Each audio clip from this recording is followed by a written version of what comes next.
Savez-vous faire la différence entre deux choses, être amoureux ou amoureuse et réellement le mot aimer?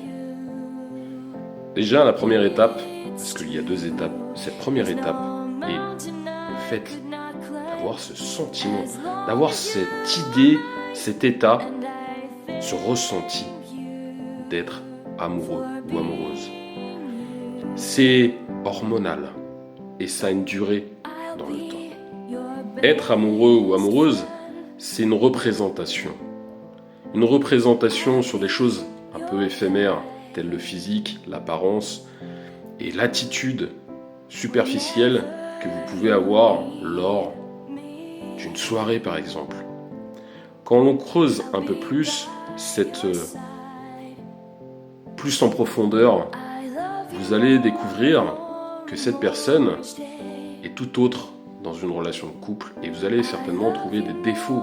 Et comme on en a tous des défauts, vous allez peut-être trouver cette personne trop imbue de sa personne, pas assez attentionné, trop radin.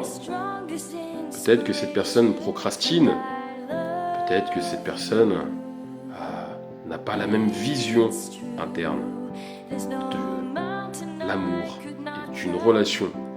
Peut-être que cette personne également, en dehors, montrera une autre facette, sera agréable et à l'intérieur du couple, sera totalement différent et agressif. Je parle en l'occurrence des relations PN, pervers narcissiques. Toutes ces choses sont uniquement éphémères, c'est une représentation de l'idéal.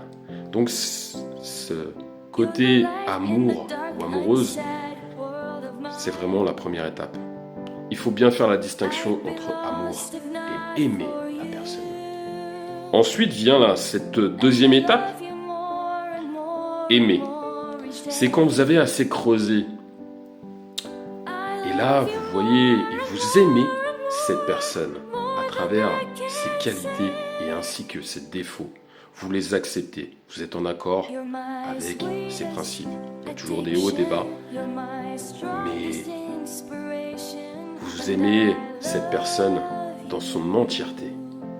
Pour les personnes qui ont réussi à passer cette deuxième étape et être dans ce mode aimer, vous aurez besoin de préserver votre couple ensemble, parce que aimer c'est tous les deux, pas une seule personne.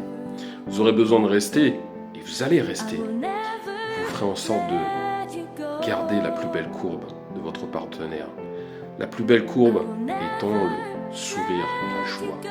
Vous aurez besoin de passer du temps avec cette personne et de savoir comment s'est déroulée sa journée. Quand cette personne partira au travail, en voiture, ou même à travers les transports, appelle-moi et dis-moi que tu es bien arrivé. Pendant son temps de travail, cette personne vous enverra des messages, prendra le temps nécessaire pour vous envoyer des messages et vous répondre. Et bien sûr, quand cette personne partira de son travail, vous avez besoin de contact, je pars pour mieux vous retrouver. Vous ne serez pas une option pour cette personne, vous serez une évidence. Et vous ne pourrez pas vous battre contre ça, même lors d'une séparation, de prise de distance ou autre, vous penserez continuellement à cette personne parce que vous êtes dans cette deuxième étape, le fait d'aimer.